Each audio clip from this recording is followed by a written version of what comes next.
I am Steve Grant. I am half of Steve and Debbie Grant, and we are the first missionary couple that was sent out from First Baptist Fullerton in 1977. A year later, Sandy and Mike Cadera were also sent out from First Baptist Fullerton. But we were sent out in 1977, and I am so happy to have this occasion to talk to you and to get to know you. And we hope that I wish that we could do it in person, but then we know the days that we live in and how that works. This is quite daunting because Elroy asked us to summarize 44 years of missionary service. And he said, well, just the highlights. Well, every month has had its highlight. So we're going to see what we can do, and hopefully you will know us better by the time we are through. Now, how does this all happen? In 1973, I was graduating from Cal State Fullerton. I was a pre-med major, and I was going to be a medical doctor. I was getting ready to apply to medical school, and I was involved with InterVarsity Christian Fellowship. And my advisor came to me and said, hey, listen, we've got this conference taking place in Urbana, Illinois, and it's about missions. Wouldn't you like to come?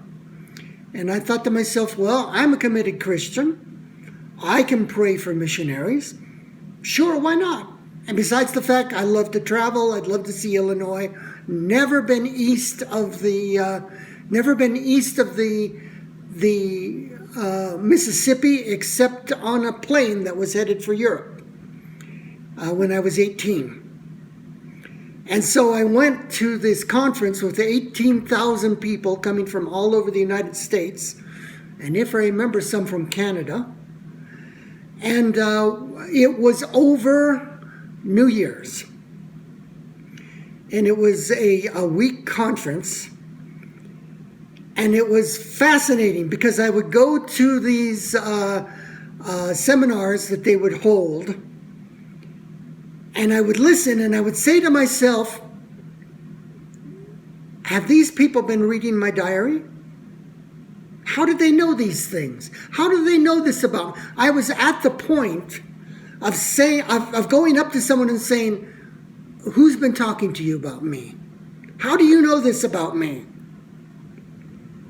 And after a week of this from different speakers, I thought, something's up. And in the final night, as I was listening to the speakers, Billy Graham, Luis Palau, Escobar, many wonderful men of God that have served the Lord for years and years, I heard God speak. And I heard him say, I want you to be my missionary. And I accepted, along with thousands of other young people, to seek the path to become a missionary. And I had no idea what that was going to mean, other than I knew that I needed more training. So in 1973, I went back to California. Well, actually what I did do is I traveled the eastern United States and saw that on a Greyhound bus. I got back to California and I began to look for a seminary. I went to a seminary that my pastor recommended. And that summer, in 1974, I went to an InterVarsity conference up in the Bay Area. And I met this long hair, blonde, skinny kid by the name of Debbie. And in 1976, we were married. And when we were married, she knew that we were going to be missionaries. But I said to myself, it's not good enough for her to go to the mission field because I'm called to be a missionary. That December in 1976, was another Urbana Mission Conference. So I took her to that Urbana Mission Conference, and I had this pact with God, and I said, get her, call her. And true to his faithfulness, he called her to be a missionary on her own, without my prompting. And so even at one point, she came to me, and she's in France, she came to me and she said, listen, if you die, I'm coming back and I'm going to be a missionary to these people. Now, France, how did we get to France? I thought, well, maybe we'll be a missionary to Africa or who knows where. But during the months following the Urbana 73 conference, I would go to mission speakers, mission conferences, and what would they be talking about? Missions to France. And again, I got suspicious when over and over again, I think it was like 6 times, the missionary speaker would be speaking about France. And I began to discover that France was not a Christian country. France was very much a mission field, and as a matter of fact, the hardest mission field in the world, followed by Japan. And I began to look at myself. I began to look at my upbringing and my fascination with the French language as a child, my study of the French language in high school. I did 3 years high school French. And I began to see that God was calling me and Debbie to be missionaries to France. And so our focus for the first decade of our life was on France. Now, in 1977, I graduated from seminary, and we said, well, now, what mission are we going to join in order to go to France? In 1976, we had looked at American Baptist missions, and they said to us, quite frankly, we're not looking to send out missionaries at this time. But there was a missionary who was a former missionary and was one of the speakers in 1973, Bill Thomas, a very tall African American who was fluent could preach fluently in 4 languages that I knew. And he said to us, why don't you think about youth with a mission? And that put us on a track that eventually we joined Youth with a Mission, went to their conferences in California, and we went to Lausanne, Switzerland to learn to speak French. And so in 1977, the people at First Baptist Fullerton sent us out as missionaries, and we went to Europe, heading for Switzerland. We flew into Paris, and we got our first taste. Actually, it was my second, because I was in Paris when I was 18 years old in 1969. And interesting time. I showed Debbie Paris, poor girl. I ran her all over the city under jet lag. And our first day, we were near the George Pompidou Museum, and there was a restaurant. And on the outside it said, English spoken here. And we were tired, and so I went in, and I thought, well, I'll just order in English. So I went up to the bartender, and I said, excuse me, do you speak English? And he said, no, but this bartender here does. So I went over and I said, excuse me, do you speak English? He looked me straight in the eye, and he said, I do not want to speak English with you. And I thought, wow. So despite him, I turned my back on him to the other bartender, and in my high school French, I ordered 2 croissants et 2 cafés au lait, s'il vous plaît. And I thought, that'll fix you, fella. But that was our introduction to France and to the French. And there is a certain part of the population that do not like Americans and are aggressive toward Americans. Every year that we lived in France, and we lived there for 8 years, somebody would come up to us, and most often it was a French Christian would come up to us and say, "Yankee, go home." I remember one of those occasions when an elder in a church came up to him and said, "Isn't it nice for you Americans to come over and evangelize us heathens?" One of the first things that we had to put on the altar as missionaries was our Americanisms. We had to become as French as the French. When we left France in 1988, people were just so graceful and thankful for us having been there, and they wanted us to stay. But it was time for us to go home in 1988. We went to Lausanne, Switzerland, and Switzerland was a beautiful place. We were there for 6 months over the winter, and our first 3 months was language school, and it was hysterical. During the time that we were in language school, we lived with a Swiss family, and they had children, and the little girl decided it was her role in life to teach Debbie French. And so she would instruct her as Debbie helped bathe her at night. It was hysterical. Personally, I used French comic books to help improve my French. It was a lot of fun, though, because during the day, most of us were Americans, but we were in language school together, and unfortunately, most of what we heard was American accent French. But also there was a school of evangelism going on with French young people. And we had good time at lunch and in the in-between times,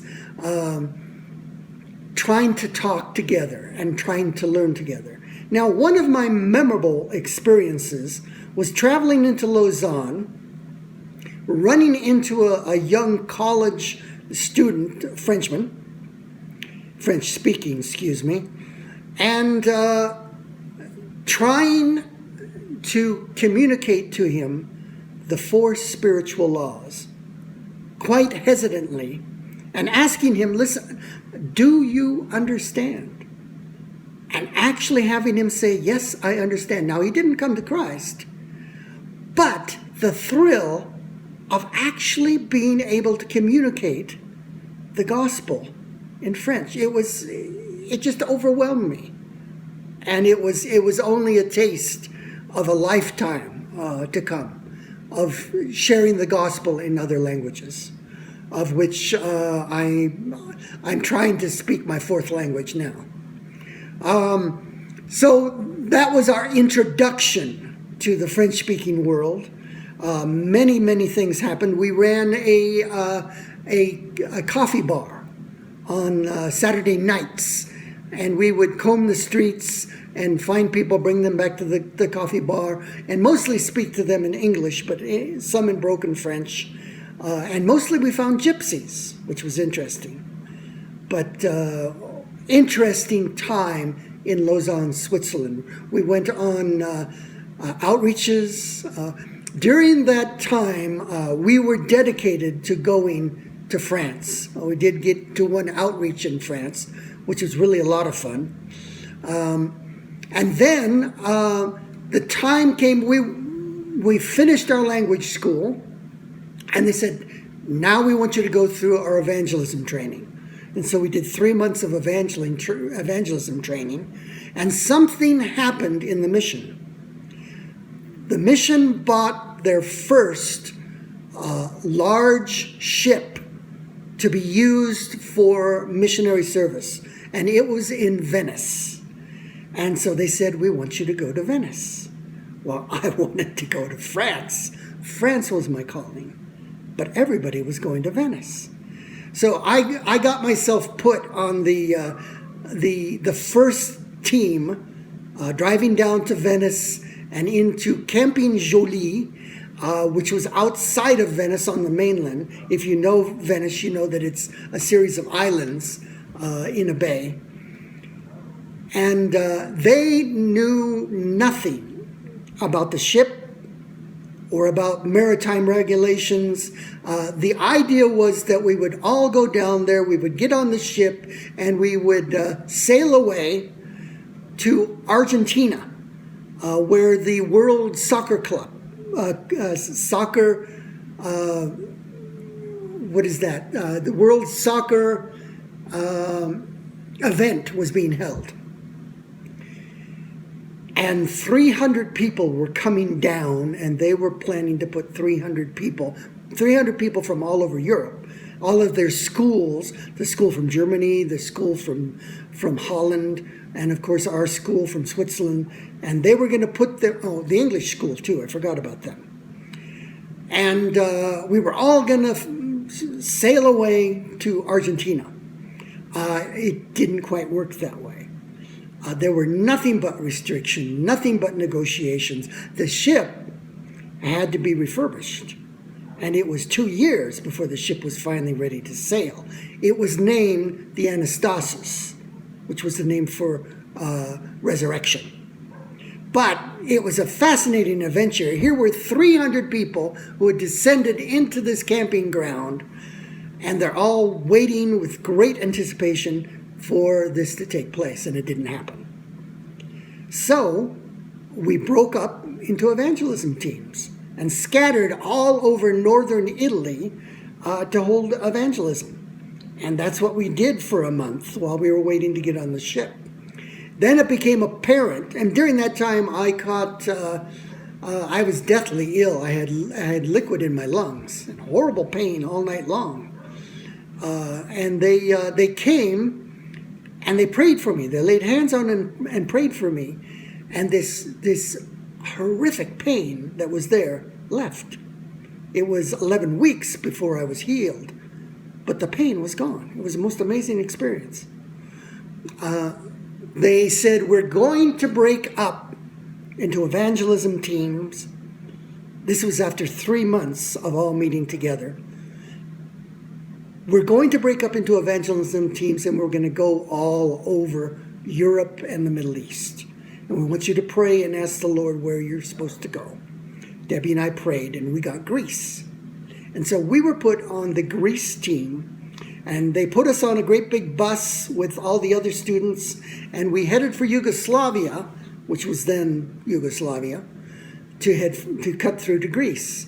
Only when we got to the border, we had South Africans on the bus. They would not allow the bus to go through because of the South Africans on the team. They said they had to get off the bus.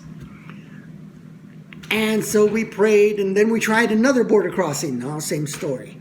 Finally, what happened is we had to send the South Africans by train around Yugoslavia to meet us in Greece. But we got into Yugoslavia and went through a very fascinating country, slept in open fields at night, and finally got into Greece, and then drove down the peninsula to Athens.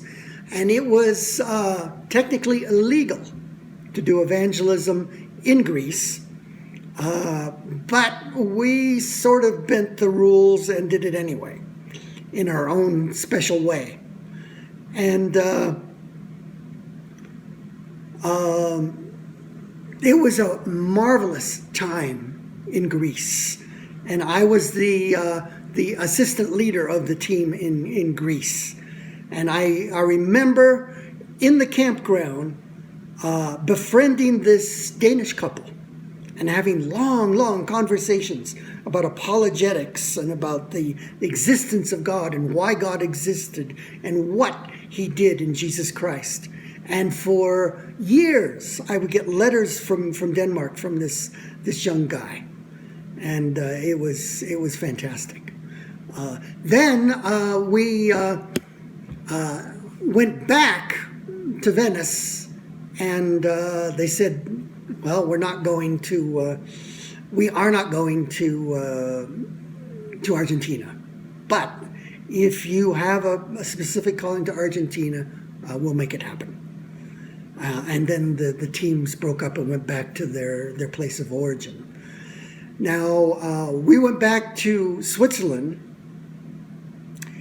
and we met with the leadership, and we said, listen, we've had 3 months of French training. It's not enough. Well, actually, I'm jumping ahead of myself.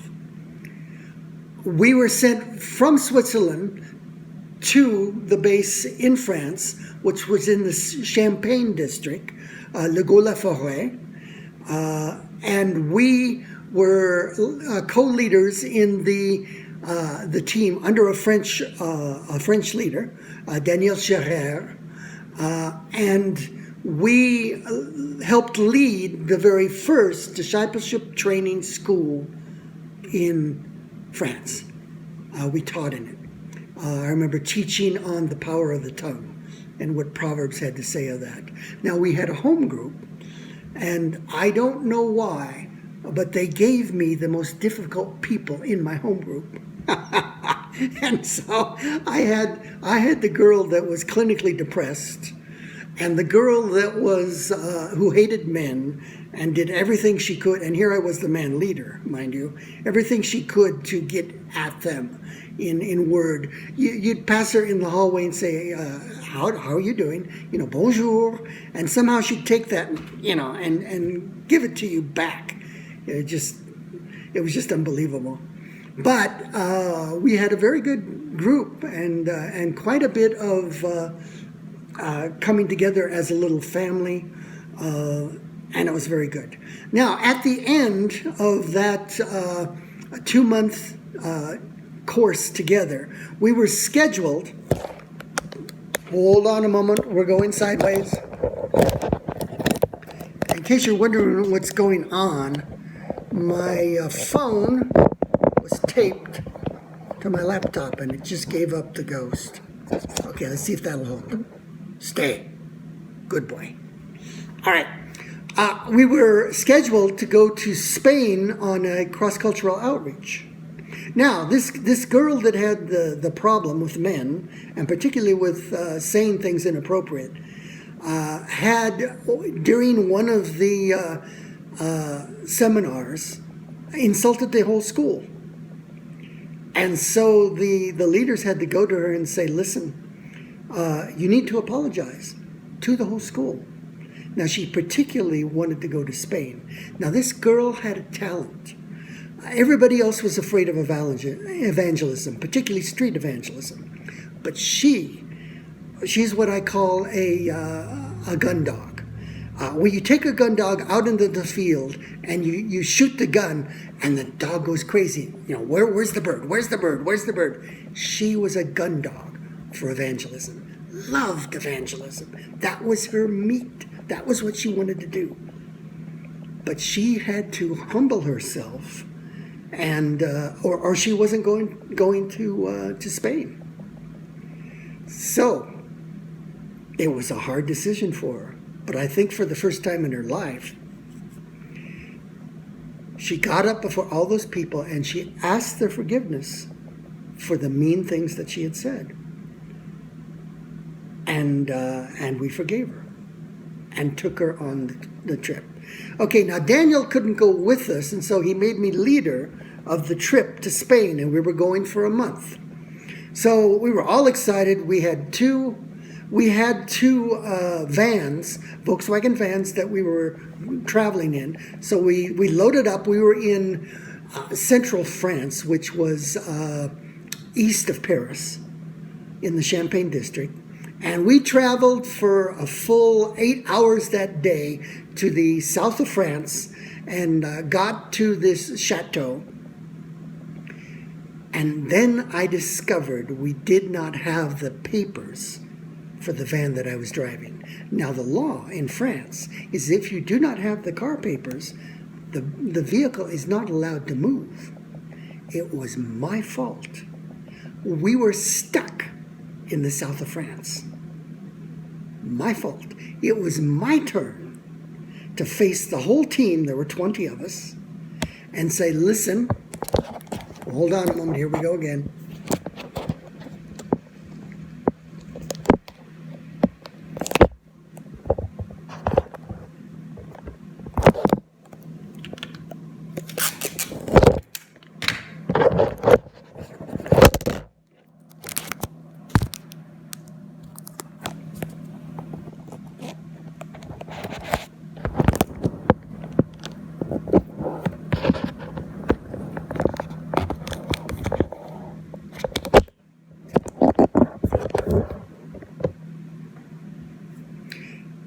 It was my turn to face the team and say, listen, this is entirely my fault.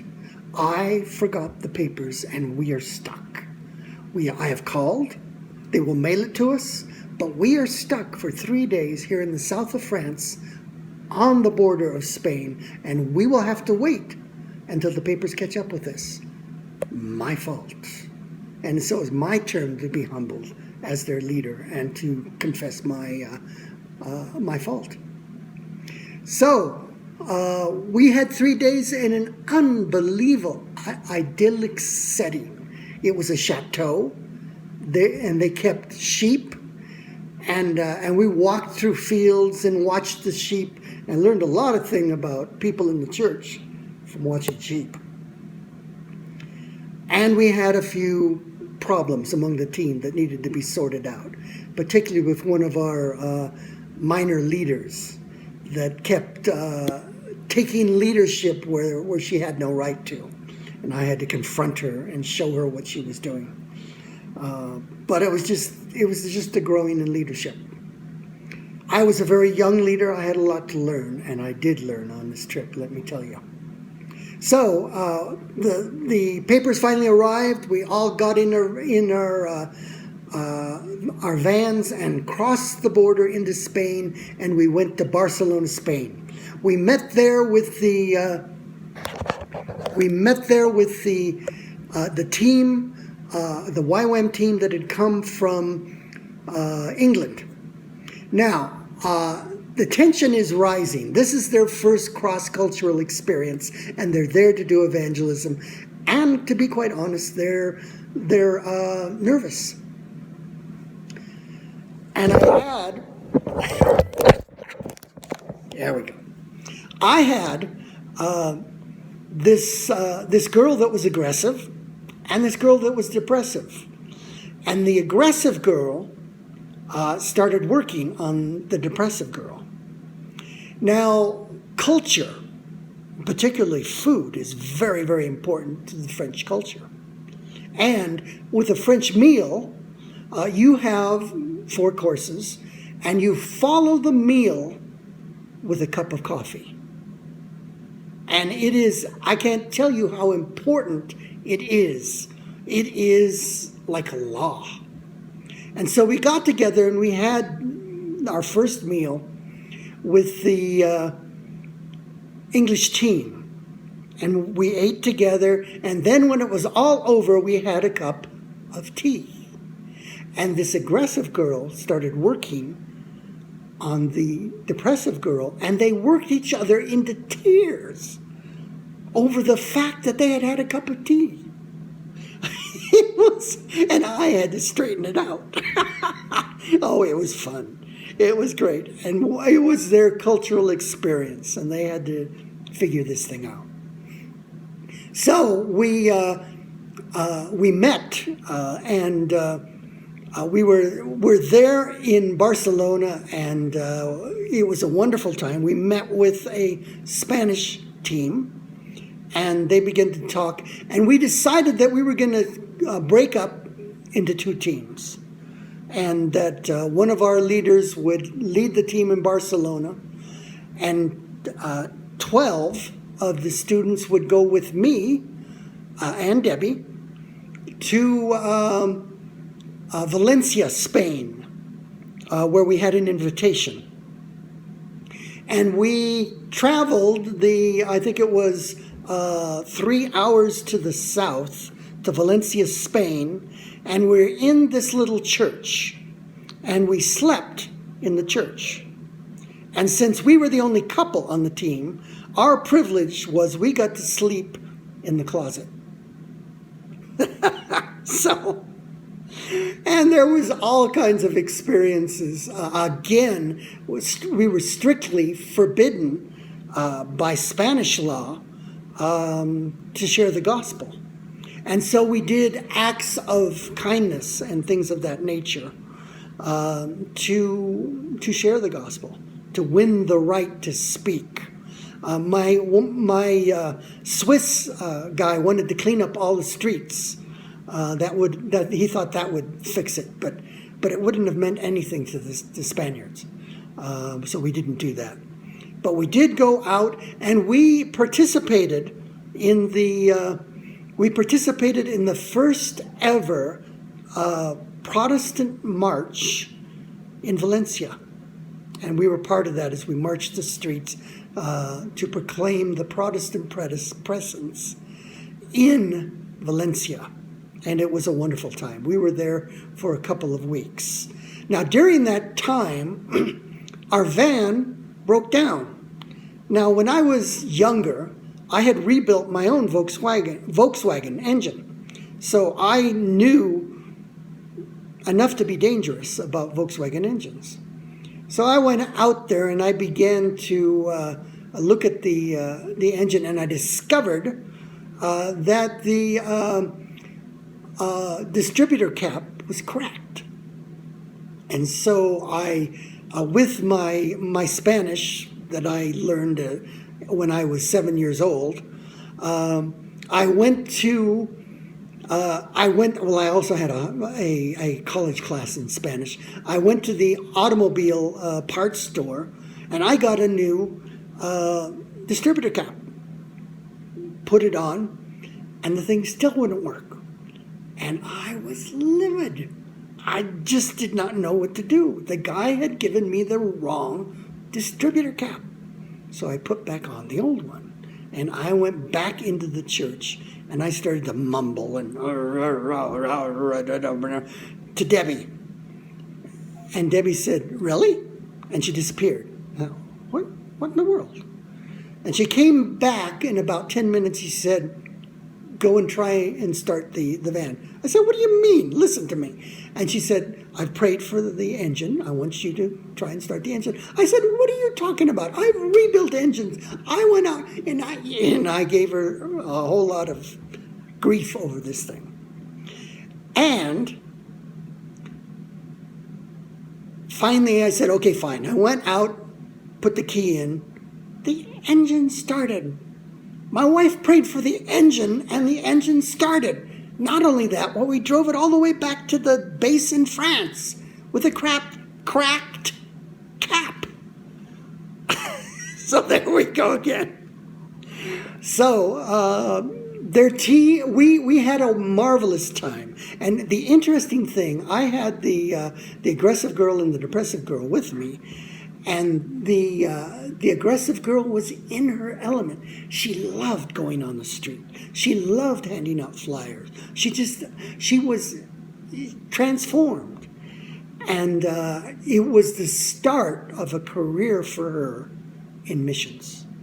She just needed to be there, and she just needed to learn her lessons. Wonderful experience with French young people.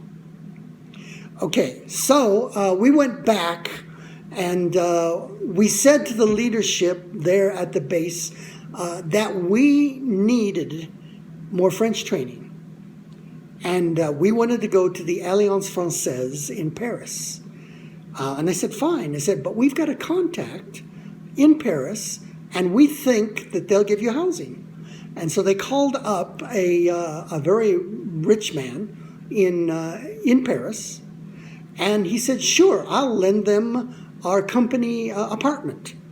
And so we went to Paris, and he said, well, there's just one thing. The people that are in it haven't moved out yet. So can you live in the upstairs of our apartment? Which was really quite an experience. So we enrolled in the Alliance Française, and we went upstairs. And we started commuting to class in the Alliance Française. And every night, as the scripture says, we would pray for the peace of God to come and rest upon this man's house.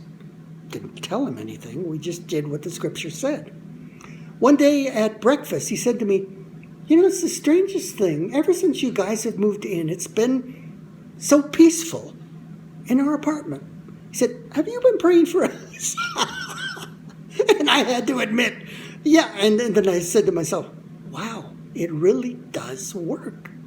When you pray the scripture, it works. And so it has become a lifelong habit when you visit someone to pray the peace of God upon the place where you're staying. Now, we lived in Paris for 4 months. Now, about a month into our stay, we moved into this apartment that was a wonderful, beautiful apartment. It had everything that you needed in it.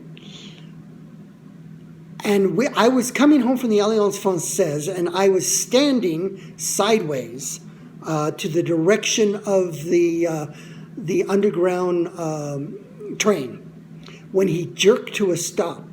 And that threw me sideways. And suddenly my hips came loose.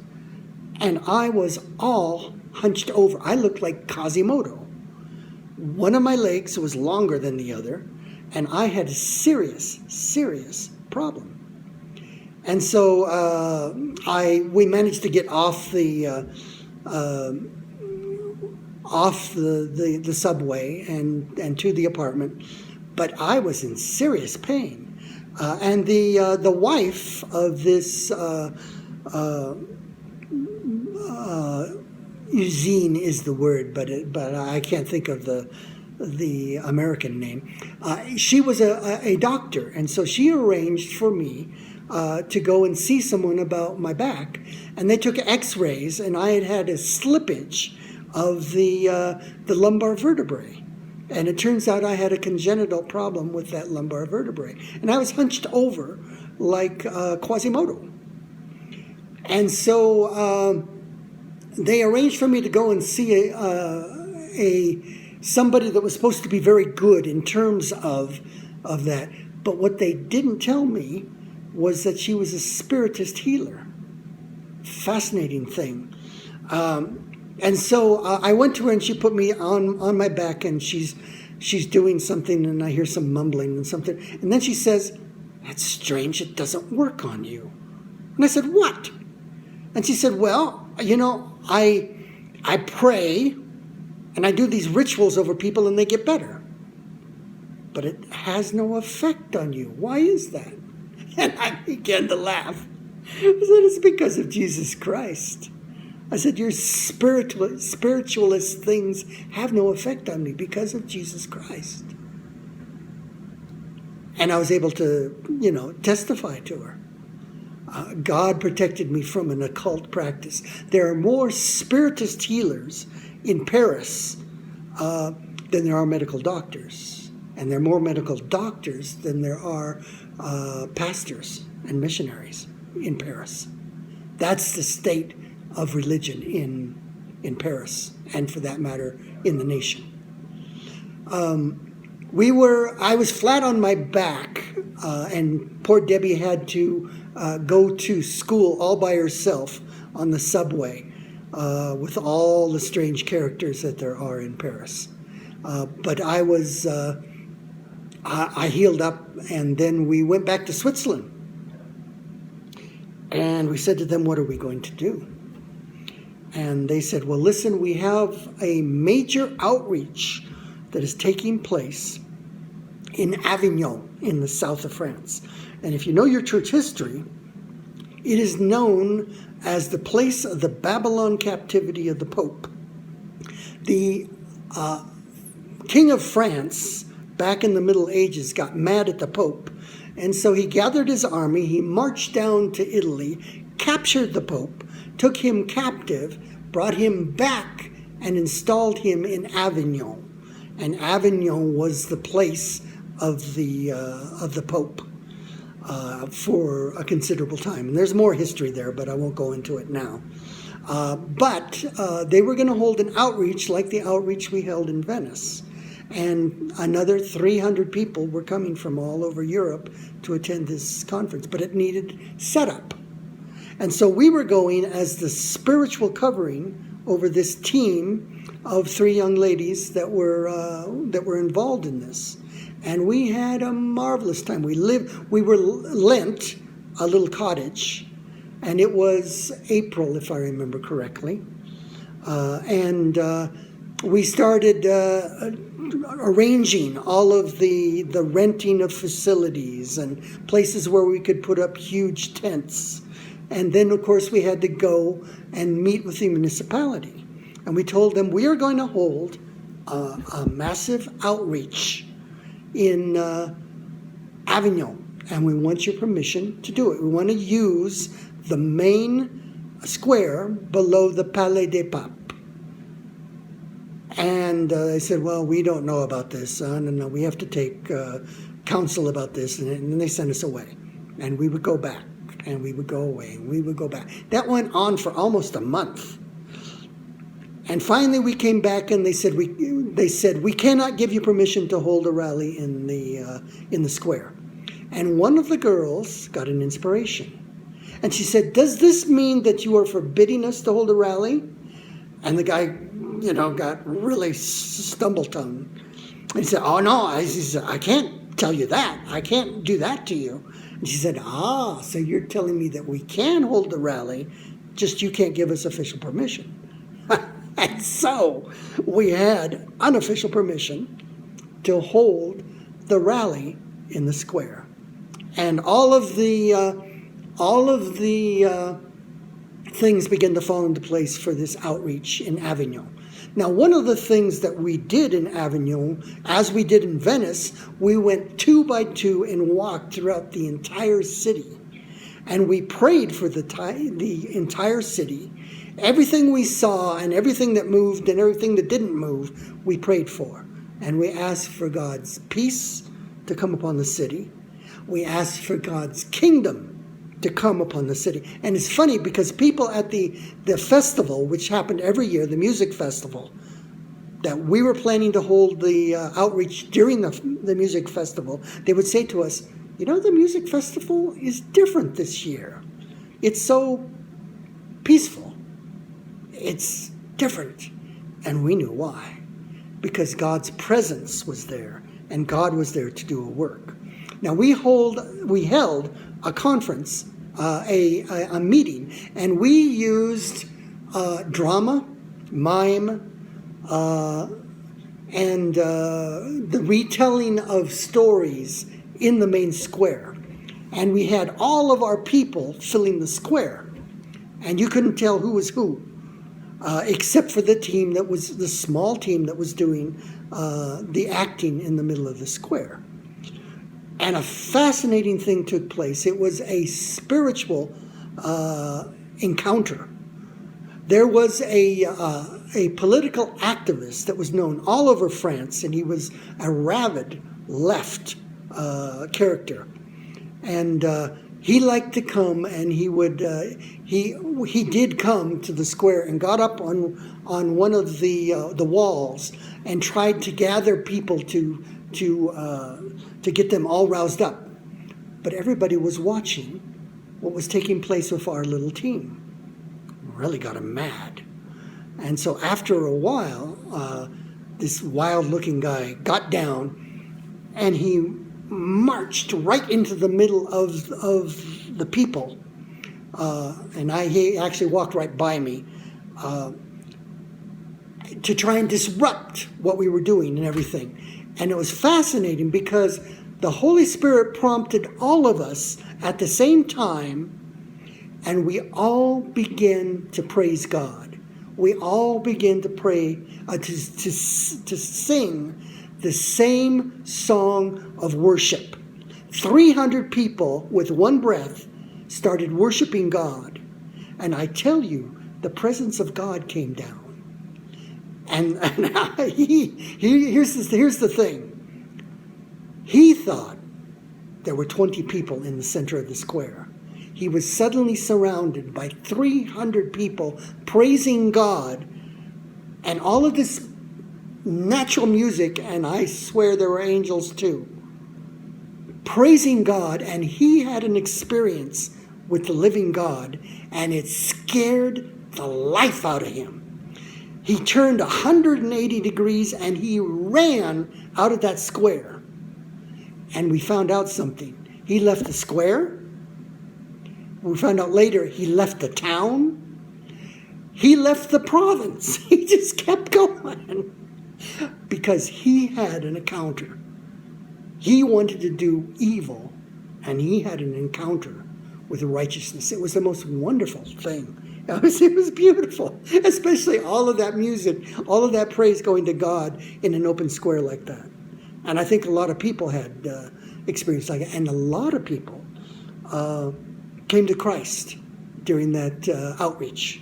It was wonderful. Now, during that time, it was now approaching 1978, and we were asking the Lord. 2 years it was the end of 1978. No, excuse me, it had to be 1979. And we were asking the Lord what we were supposed to do now, because it seemed a natural closing. And we felt we were supposed to go back to the United States, and we spoke to our leaders about that, and they said, yes, we release you to do that.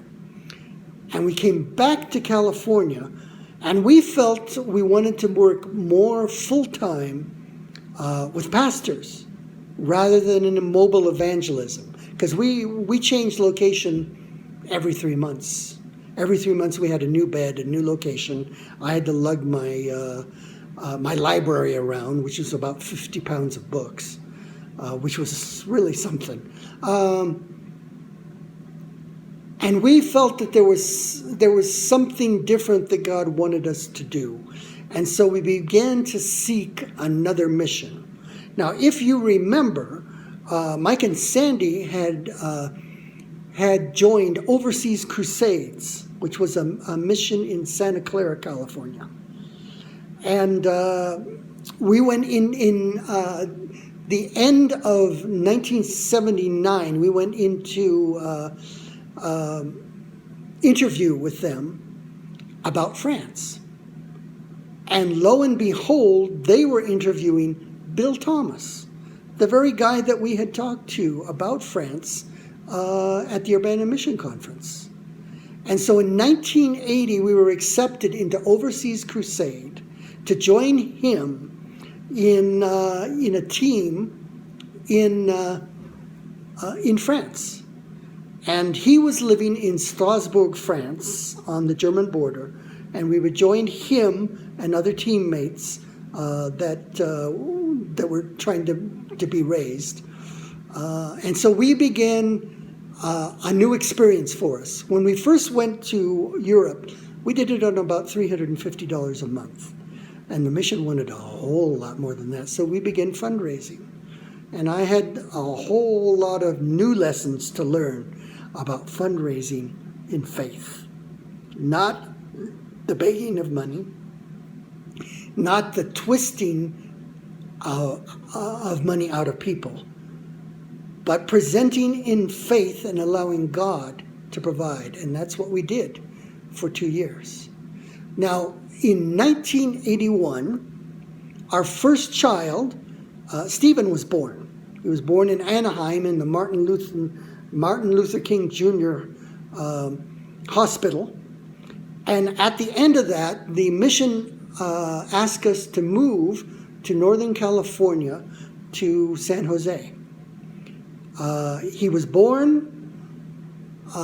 We allowed him some time, to get established, and then we moved to San Jose. And so we spent time in San Jose, and they put us through an internship at the mission headquarters, part of which was a training in mission in mission research, which turned out to be a very important thing for my life. I had a knack for research that I did not know about, and a native curiosity, along with the question is, what is the Holy Spirit doing? Both the facts and the question is, what is God doing?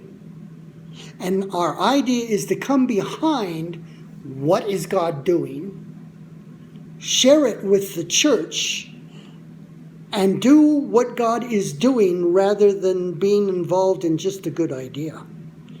And so, and there was a big emphasis on church growth at the time in the church and in missions. And I was studying with Dr. Peter Wagner by extension. So we raised support for 2 years, and in the meantime, a project came up in Guatemala where Mike and Sandy Cadera were team members, and it was called Amanecer, which means dawn.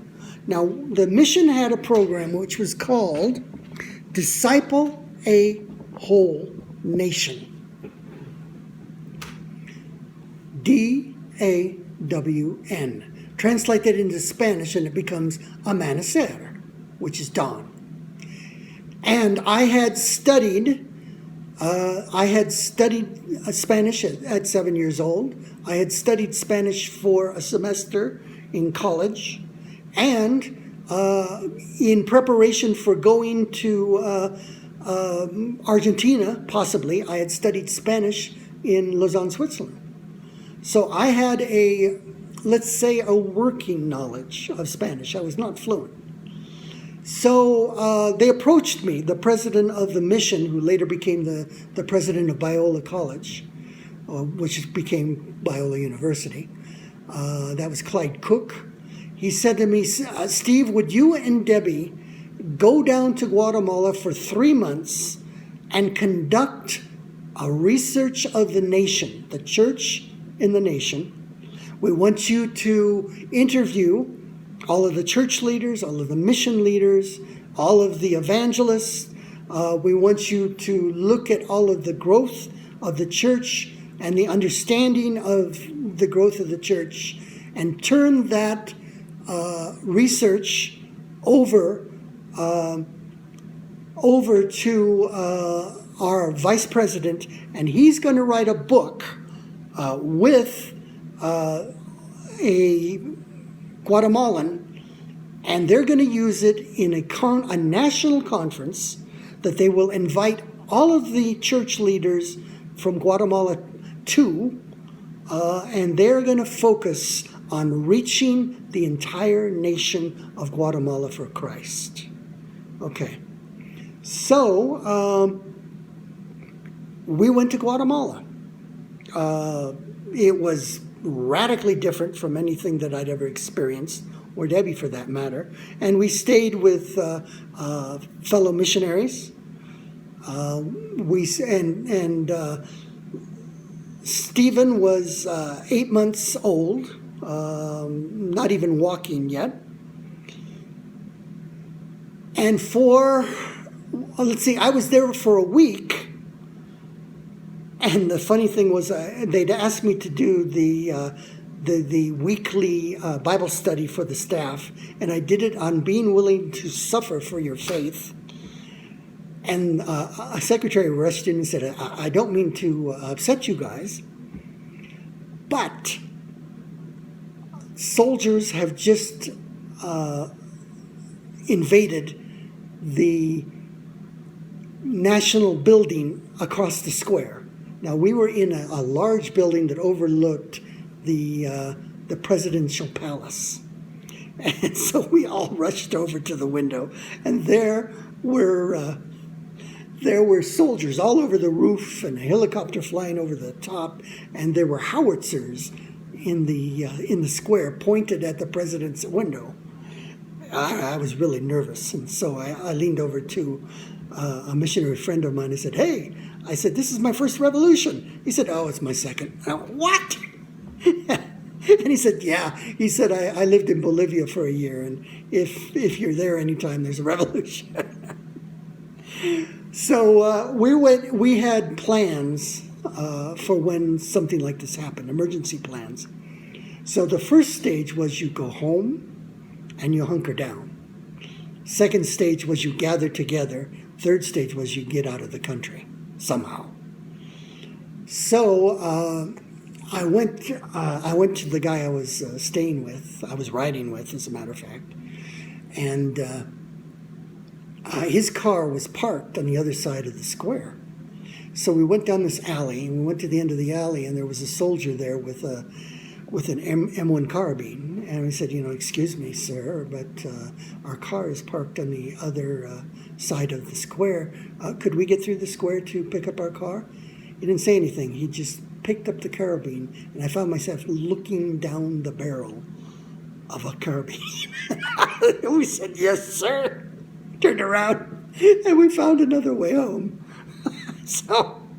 But we were down for a week. And what had happened was the students at the military academy had it with all of the corruption and everything, and so they took the country.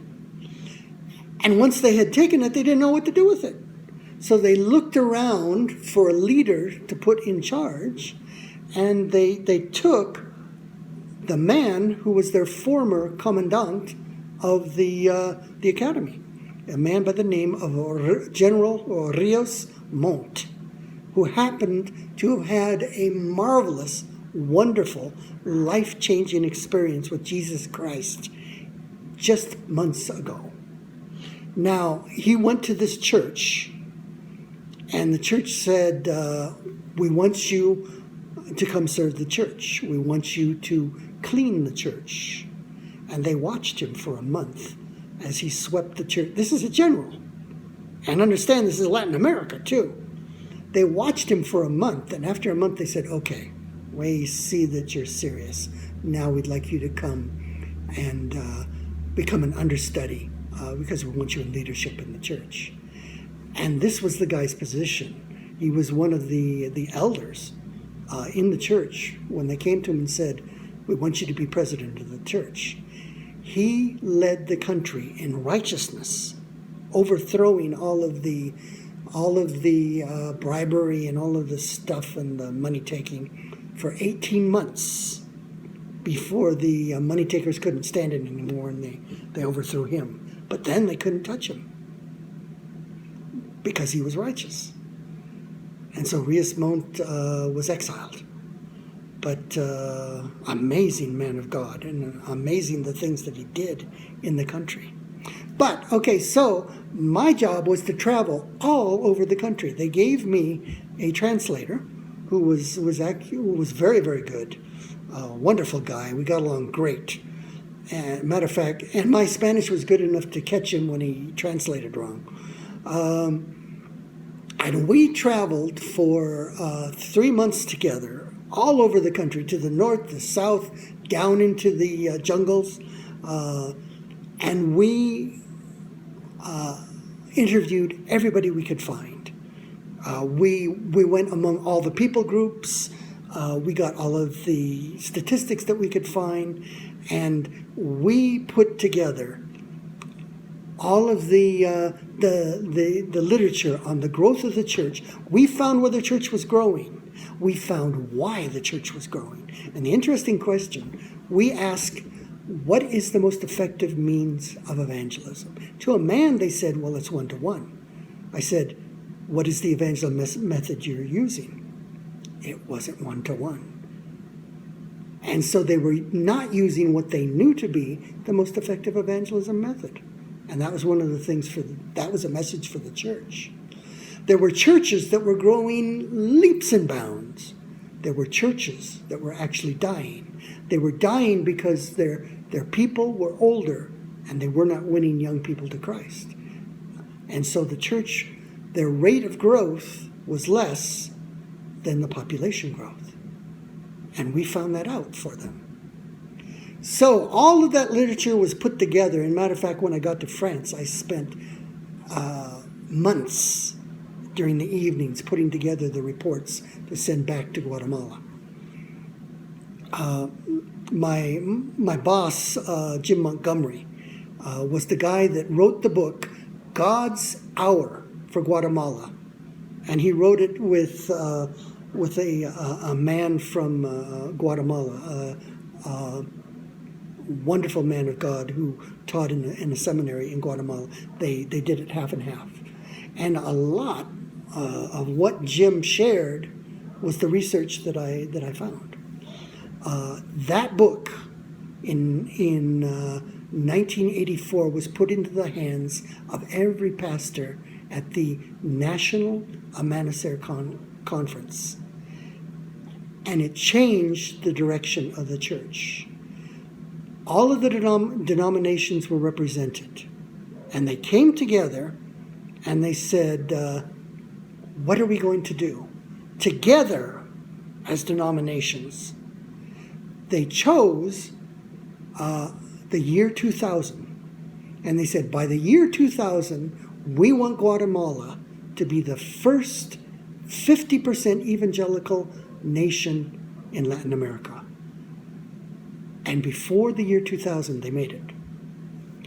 I was doing some study just the other day, and I figured that means that with the church planting and the evangelism that these denominations did, somewhere in the realm of 5 million people came to Christ.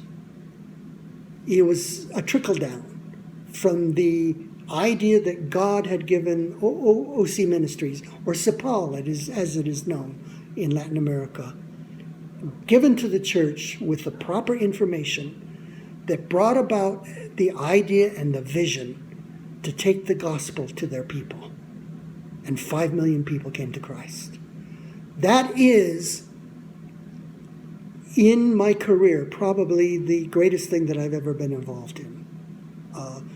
And it was a team of 12 couples, including Mike and Sandy, that supported this and worked to make it happen. To God be the glory for that. It was marvelous. Okay, so after 3 months, we went back to Santa Clara. We raised some more funds, and finally by September, we flew to France and went to Strasbourg. And there we, of course, because the French are so fanatic about their language, I went to the university and began studying French again to perfect. I figure that I spent at least 14 years of my life perfecting French and studying culture for ministry in France. But I started again at the university, but I also had ministry in the Baptist church. One of the things that I did during the time from 1982, I created an institute called CERED, which was in French the Center for Evangelical Programs and Research, CERED, and documentation is the D. And it was found in the center of France. But what we did was we accumulated all of the English-speaking, including the French-speaking, theses and documents and papers and books on France and in the French-speaking world, brought them together so that somebody could come and immerse themselves in the thought on reaching France and the French-speaking world for Christ. And that was CERED. That was a center that we created in France. That was one of the things that we did in our time in France. Now, we were a part of Bill Thomas's evangelism team. A magnificent man of God, one of the most wonderful people that I've ever worked for. His wife was English, she was white, and he was as black as night. When I I would take his picture. I had to go up with my camera and take a reading off of his face, off of his nose, in order for his face to show features. Otherwise, I just got a black shape. Wonderful man of God, preached fluently in 4 different languages, with amazing. He was fluent in German. He was fluent in Lingala, because he was a missionary in down in Africa, and so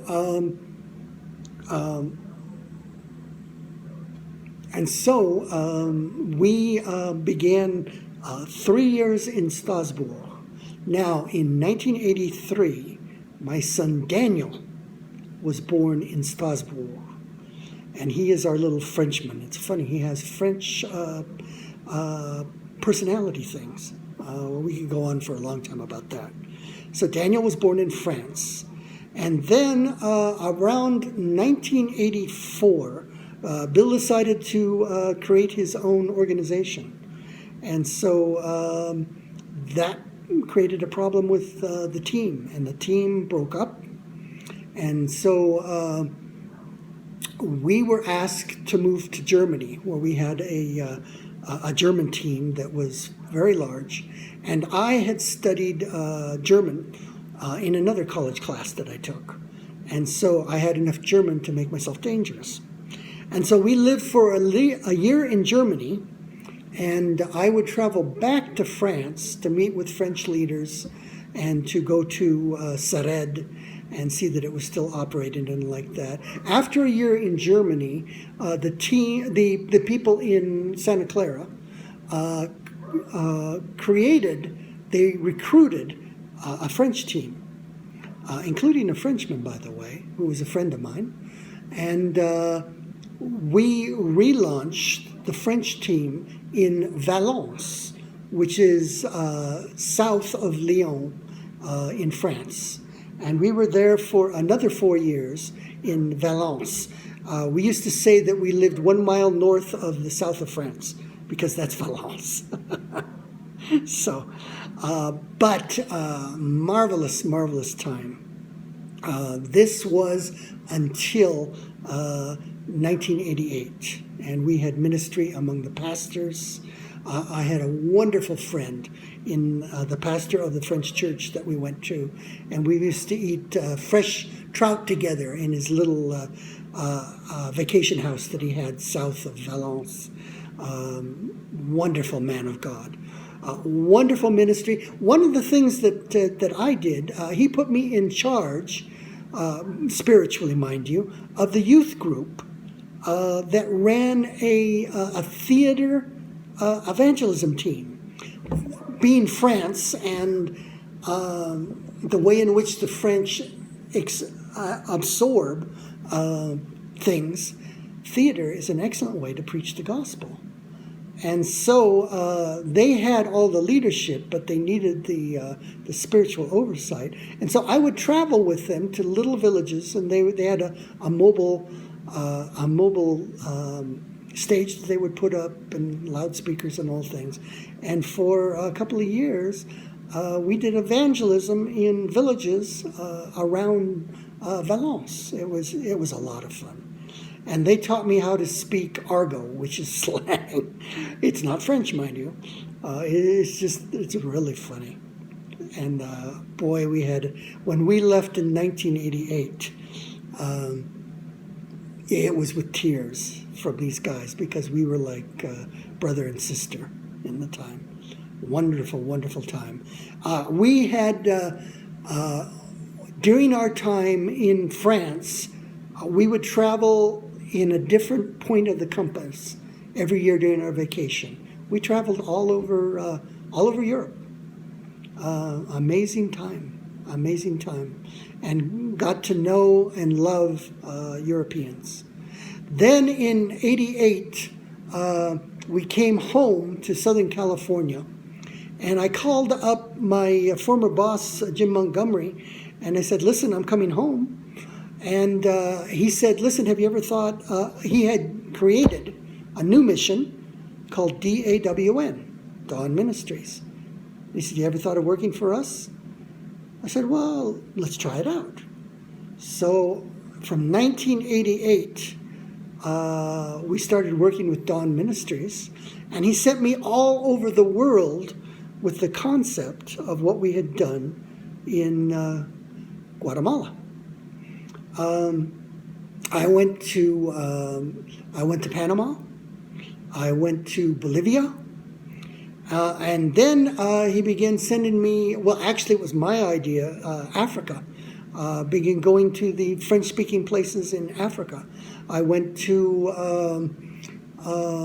Rwanda and Burundi. I was in Nairobi and stayed with the OC Ministries team there in Nairobi. And funny thing, this was in 1990.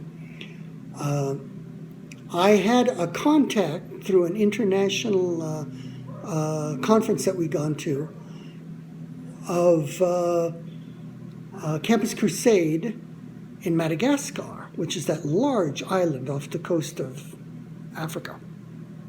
I flew to Madagascar, not knowing how I would connect with these guys. I walked off the airline, and these people started waving at me. And it was them. And I spent a week with them in Madagascar. Now, Debbie was pregnant with Andrew, our last boy, which is a story in itself, but not for this time. And we had a time in Madagascar, which is one of the poorest countries that I've visited. Was wonderful. They speak French there, and they also speak a local language. And then it was time for me to go home and get back for the birth of Andy. He was born on the 9th of February. We were expecting him earlier. And I got to the airport, and I said, well, put me on. And they said, no, you're on standby. I said, what? He said, yeah, your agent put you on standby. I said, listen, my son is being born. I told my wife I would be there. You put me on this plane. And they said, well, all we have is first class. I said, fly me. So they flew me first class, first time in my life, from Antananarivo to Nairobi. And then I picked up my flight out of Nairobi and flew back to Pasadena, expecting for Debbie to say, well, it's time. He was late 2 weeks. But Daniel, our youngest, was born in Pasadena, at the hospital there in Pasadena. Wonderful time. Now, in 1990, one of our team members, Ted Olson, they wanted to strengthen the work in South Africa. So they said to us, would you go to South Africa and would you work for a year helping Ted strengthen what's going on down there? He's overloaded. And Debbie and I prayed about it. I said, sure. And we flew to South Africa, loved it, absolutely loved it, and what God was doing. Miracle after miracle would take place in our time in South Africa.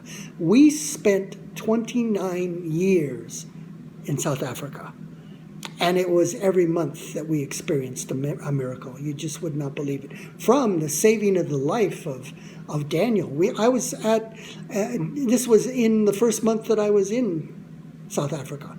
We had flown to Zimbabwe, which is a nation to the north, and I got a horrible feeling about the boys, and it was about pools. And so I called Debbie and I said, listen, don't let the boys go anywhere near a swimming pool. And she said, yeah, okay. She didn't tell me what had happened that morning. That morning she had been visiting the Olsons, and she got a letter from her mother. Now, communication was not the same in 1990. You rarely got a letter, and she rarely got a letter from her mother. So she sat down to read this thing. She had the boys with her, and she said to the boys, watch Andy. He was a toddler at that time. 9 months old. And of course they didn't do it. And God said to her, get up, find Andy. And luckily, she obeyed. She got up, went to the boys, where's Andy? And they said, we don't know. And so she searched the house, and she got to the den, and the door to the outside with the swimming pool was cracked open. She walked out into the back, walked over to the pool, and there were bubbles coming up off the bottom. She walked over to the edge of the pool, looked down into the pool, and there was Andy with his eyes open, looking at her. She reached down, grabbed him, pulled him out of the pool, gave him a hug. He gasped, spit out water, and he started breathing. Now, you have 6 minutes before there is brain damage. 8 minutes before you're dead. There's never been any damage. She got to him before he was hurt because God was good and she was obedient. God protect. That's another thing I want to say.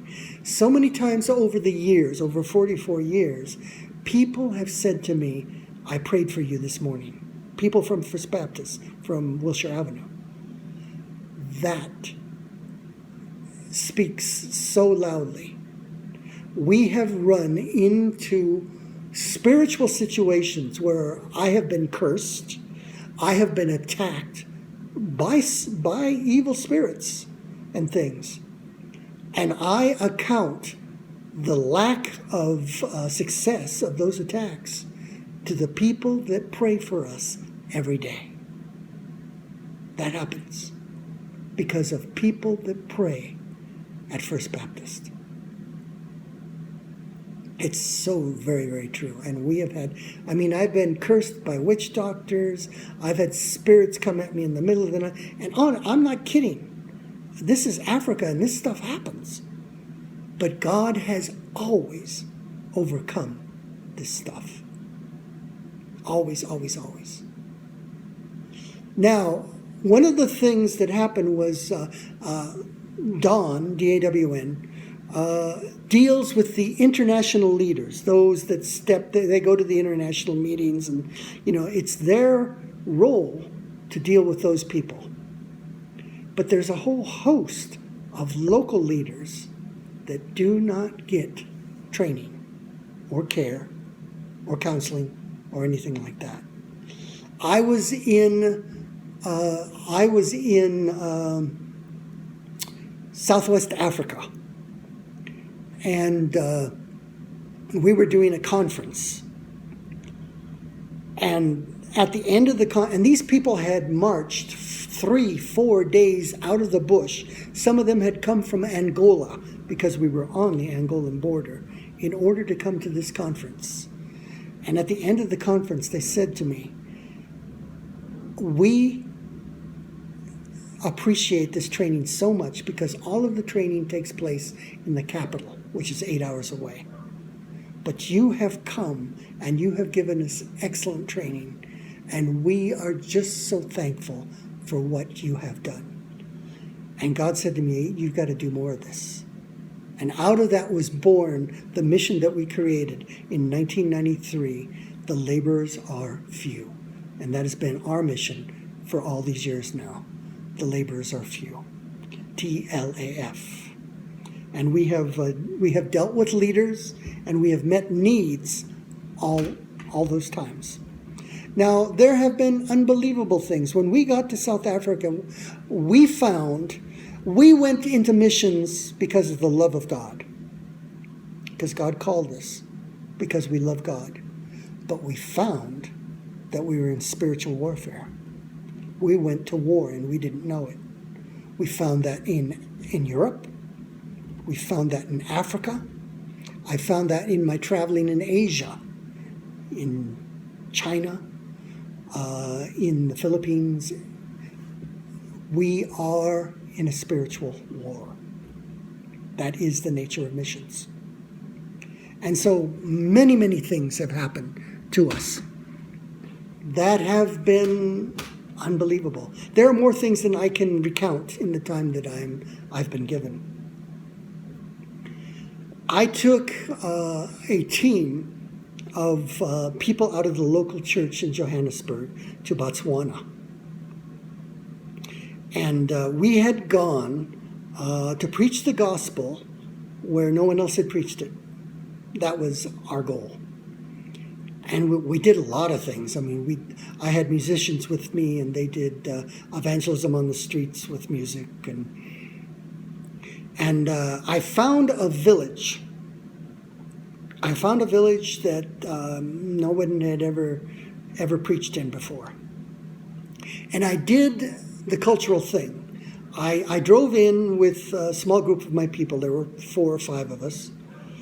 And we went in, and I said to them, may I speak to the headman? I would like his permission. And so they said, well, the headman is not here. He's in jail. And I said, well, is the head lady here? And they took me to the head lady, and I said, hello, I understand that your husband's in jail. He said, yes, he is. I said, I am a missionary. I am Reverend Grant. And we would like permission to preach the gospel in your village. And she said, oh yeah, that would be fine. We would love to have you. I said, yes. And one of the things that we do, one of the things you always do in Africa, is because people come and they ask anyway, is you pray for the sick. I said, we would like to pray for the sick right here, right now. Because they want to see the message in action. It's what Paul said too. He said, we want to see power in action. And so there was a young man there that had gone into town, and 3 drunk, they call them sotsis, which translates bad boys, had gotten a hold of him and beat the life out of him. He could hardly walk, and he had a cane. And there were 4 people that wanted to be prayed for, most of them old folk. But he was one of them too.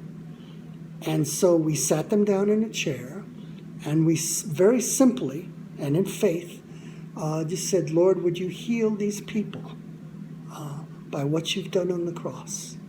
And we watched them get a little better. One of the things we discovered in Africa is that healing is often a process rather than an event. And Lord, would you be with them? Would your peace come? Would your healing come? Would your kingdom come? And it happened, okay? And so we prayed for them, we blessed them, and then we said, listen, we will come back in 3 days, and I will bring my whole team. And they thanked us very much, and they hugged us, and we got into our 4x4s, and we left. Well, we had one at that time, and we left. Went back to camp, and we said, listen, guys, this is what we've done. This is what we're going to do. So on Monday, we're all going to get into the 2 4x4s, and we're going to go to this little village, and we're going to preach the gospel. They said, great. So Monday comes around, and I said, okay, now listen, we're going to pray before we go. So everybody get together. Now we had a vast age experience in this. And we had a 13-year-old. We had Daniel, who was here, and who was 16, I think, at that point. And I had a 70-year-old. So, I mean, it was from 13 to 70. It was crazy. So I said, we're all getting together, and we're going to pray for God's protection, which is one of the things you do in Africa. You don't leave it out. We're going to pray for God's peace. We're going to pray for God's provision. We're going to pray that God would put his words in our mouth, that he'd give us the scriptures that we need, and for his victory. And so we got them all together, but the 13-year-old was off doing her hair, could not be bothered. So we prayed. All right, we prayed together. And then we went to get in the car, and we scooped her up on the way. And one of the things we know is that healing comes from the Lord. It doesn't matter who the person is. It's him. Jesus is our healer. He is the Lord who healeth. And so it doesn't matter what your age is. what your understanding is, that you'll understand that it's him that heals. And so we got together into our 2 cars and we're driving. It was about an hour out. I think it was an hour and a half. And as we came to the village, we're on the sand road, and as we went to go in, I noticed that there was a snake coiled up. And with my background of biology, I was fascinated. So I came over close to it, and I came over to the window, and I'm looking at that thing, and it just sat there, and I thought, what in the world is this? There were no footprints around it or anything around it, and then I noticed a fleck of red at the corner of its mouth, and I said to myself, this thing's stone dead. Why in the world is there a coiled snake stone dead? I found out later. Later, the missionaries told me that that's the way that a witch doctor claims his territory. So, we left that and drove on in. And we got there, and everyone was there to greet us, and other people were around, and so we greeted everyone. And there was this one old man, small, wizened, gray hair, and as I shook his hand, I noticed that he was missing fingers. And I had a funny hit off of him. Okay. What is this here? And so we greeted everyone, and I started to preach the gospel. Okay. And so we preached the gospel, and at the end of it I said, and now we want to pray for the sick. And so we gathered the people, and one of the old ladies that was having trouble walking was the first to sit down. And so I said to my 13-year-old, I said, listen, would you pray for her to be healed? And this was expressly so that they would see it was the power of God, not the, quote, man of God, but it was God himself that would heal. And so I asked her to pray for her. And she was used to doing this, so it was no problem for her. And so she prayed for her, and the woman started to get better. And she started to say, yeah, I'm feeling better, and like that, all right? And in the midst of this, my 70-year-old suddenly leans over to me and whispers in my ear, listen, more people are coming. Preach the gospel again. I said, oh, okay, all right. So I start up preaching in a clear gospel message. And I'm in the midst of this message when out of the corner of my ear, it happens to be my eye, not my ear, of my eye, I see Hannah faint dead away. And as she faints, she hits a 50-gallon drum. And I saw this, and I knew what it was. And so I immediately walked over there, and I looked at her, and she is convulsing. And I said, no, you don't. You have no right over this girl. She is a daughter of the Most High. She belongs to him, and you leave her alone. You depart from her right now in the name of the Lord Jesus Christ. And instantly she stopped her tremors. She was spiritually attacked. And so I grabbed her, and by this time her mother and another woman had come, and I gave her to them. And she was coming around going, what happened here? Now, theologically, I have a problem with what just happened. But it happened. But I have no doubt in what I did. And I turned around. Now, the entire time that I was preaching, my 16-year-old Daniel. Now, Daniel was born a preacher. There's always something coming out of his mouth, okay? And he has what I call holy audacity. He's not afraid of anything. Daniel was standing behind me the whole time that I'm preaching. I turn around, and Daniel is preaching. So I think, oh boy. So I walk up to Daniel, and he says, Dan, and I didn't even say anything. He said, Dad, I picked up your message, and this is what I've said. And by the way, you left out a repentance, but it's okay because I covered it. And he said, I've done this, this, and this, okay? And then he steps back. And I think, sheesh. And so I go on. And here's what has happened. The people have been watching this little old lady as she gets healed. And then they watch as our girl is attacked, and instantly this thing leaves her, and she's taken care of. And then the announcing of God's truth of salvation and the kingdom of God. And so I said, who wants to receive Christ? Wow, just all kinds of people. Everyone that we had prayed for the day before received Christ. And those were the ones I was really interested in. And so we prayed again for people to be healed, and especially this young man that couldn't walk. Wonderful time of ministry. And then, as we walk away, this young guy has dropped his cane. He's walking. You know, just the barest traces of the harm that he had before. God deeply touched him and healed him.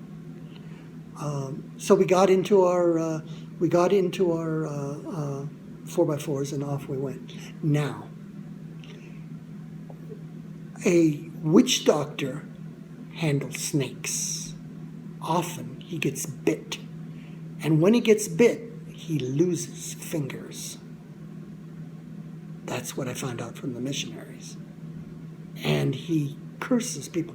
And when I spoke to the missionaries who worked with what is the name of the Texas group? It's not Teen Challenge, but it's Teen something or other. He said, regularly, our teen girls faint dead away. Can't explain it, but I can explain what happens when you address it with the power of God. It goes away. It's just not allowable under God's authority. We went back and arranged for the missionaries to send a church planter to that village. I haven't had any information since, but I believe there's a church there now. That's the sort of thing that happened on that trip. Every day we had some sort of a miracle take place. It was amazing. Absolutely amazing. I met a French kid. I am still in communication with that French kid today. He prayed to receive Christ and is working with French youth in Paris. Now, I've kept in touch with him. It's amazing.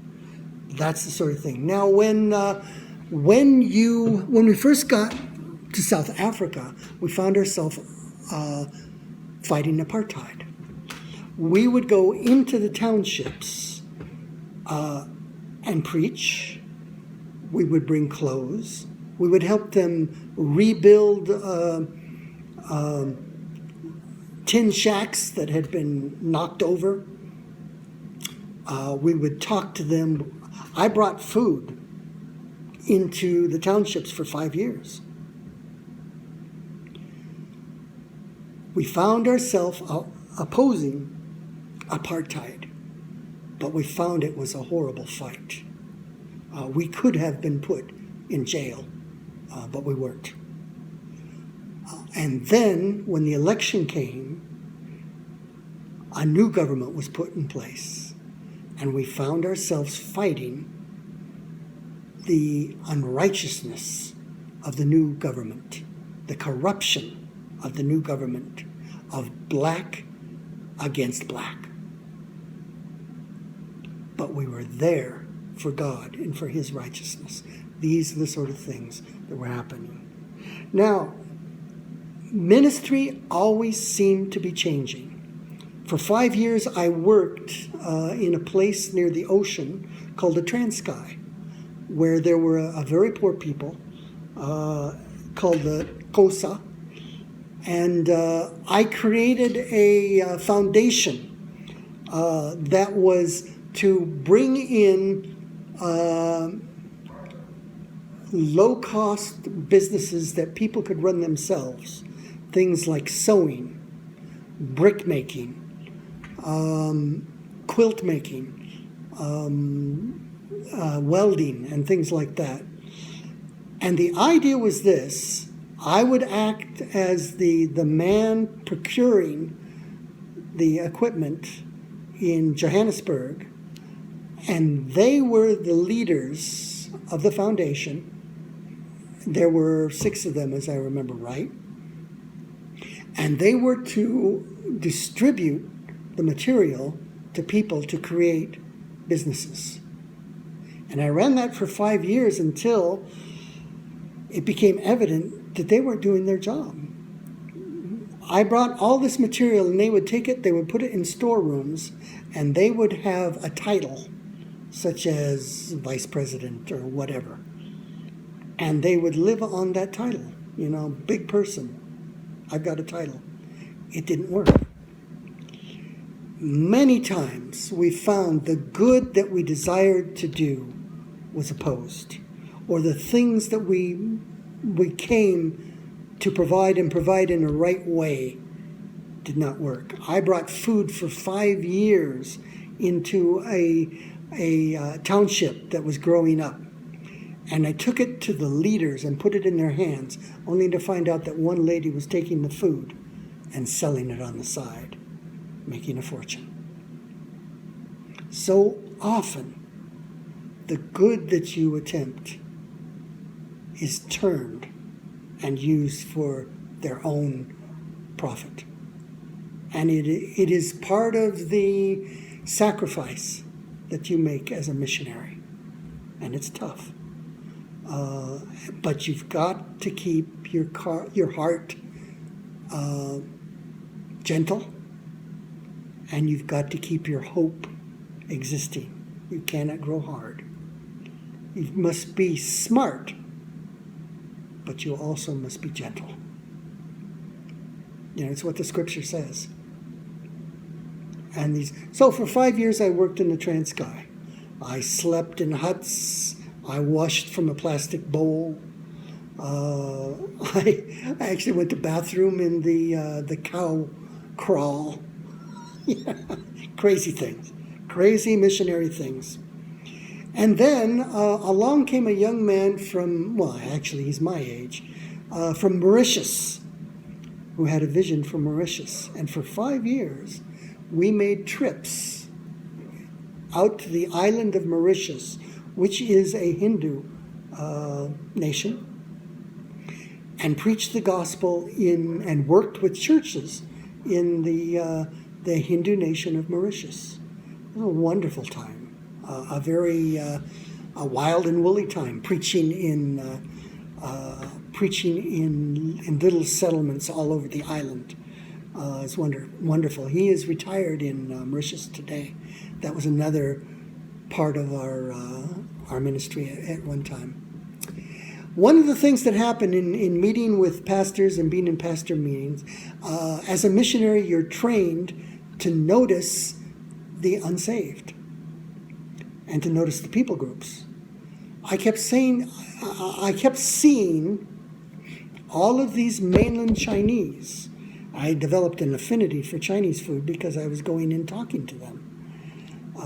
And I kept saying, who is reaching these Chinese? They're all over. I have a litmus test for how many Chinese are there. You go into a shopping mall and you sit down in a shop and you count the number of minutes until a Chinese couple shows up. In South Africa, it's 5 minutes before there's a Chinese that shows up. There are, in South Africa today, over 500,000 mainland Chinese in South Africa. When I first started complaining to the pastors, who's going to reach these Chinese, there were 2 or 3 churches that I knew of in the country. Chinese churches, mind you. That is a very dangerous thing to say. It's also a very dangerous thing to say to God. Who's going to reach these Chinese?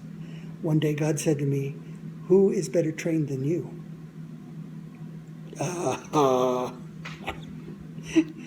And so I began working among the Chinese. And finally I planted a Chinese church, and I ran it for 5 years, bilingual. I spoke English, it was translated into Chinese. It was limited because I couldn't go into depth. I had to keep a very simple message because of the translation. But it was a wonderful time of ministry. It was great. They would come to me, and they would come to me with problems, and I'd have to go and go to the Department of Motor Vehicles or go to the court. And one of the horrible situations, there was a young man that was arrested because he was using a Chinese driver's license. So we went to try and get him out of jail. And they got him an attorney. And so we went, and I sat in the court, not knowing what was going on. And then afterwards, they told me what had happened. In order to get him off, the judge took a bribe. The prosecutor took a bribe. His own attorney took a bribe in order to get him out of jail. And I thought, what's this country? While I'm standing there as a representative of God, and they're doing this stuff. So often this sort of thing took place. Sometimes you were able to avoid it and say, look, I'm a man of God, this sort of stuff is not done. But not always. So I started working among the Chinese, and when we left South Africa for this sabbatical, we were still working with the Chinese. Today there are 7 churches that I know of around the country working with the Chinese, yet still there's a great need for new churches in South Africa. And one of the things I want to do while I'm here is to motivate more Chinese churches in America to send missionaries to South Africa. There are Chinese in every single country of Africa. They are coming in like a storm. The most number of people is in South Africa because South Africa is the best place to do business. And there's a Chinese Institute of Relationship that is run by the Chinese government in South Africa. Interesting place, interesting things that are going on. I have a license in South Africa, and I do Chinese weddings. This is one of the ways that I've gotten into the lives of Chinese people in South Africa by helping them to get a South African wedding license and wedding certificate. And it's been a fun time, quite interesting. So, and I am learning Chinese. I find at this age it is very difficult to remember the sentences in Chinese, but it's what God called me to do, and I will continue it until I can speak Chinese. So this is what we do. There's another thing that I want to mention. For 44 years, Wilshire Avenue has supported us. I see the faithfulness of God. Every month, we don't know how much we're going to be supported. God has provided every month for 44 years. He is faithful. He's been faithful through Wilshire Avenue.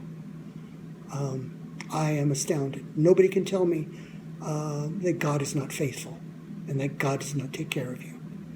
My sons have been raised under faith. My sons have gotten shoes every month under faith. They've gone on vacation. They've gotten education. God is faithful, and we are so thankful. We are so thankful for you, for the people of Wilshire Avenue, and for what you have gone through. You must continue to have faith. You must continue to have hope in difficult times, and you must push on. Know that God is always there. I can say that without a doubt. Know that He's always there. There's never a moment when He doesn't have His eye on you. May the Lord richly bless you. May He provide all your needs. Know that He's only a whisper away. God bless you. And we'll hope to see you in face one day. Bye now.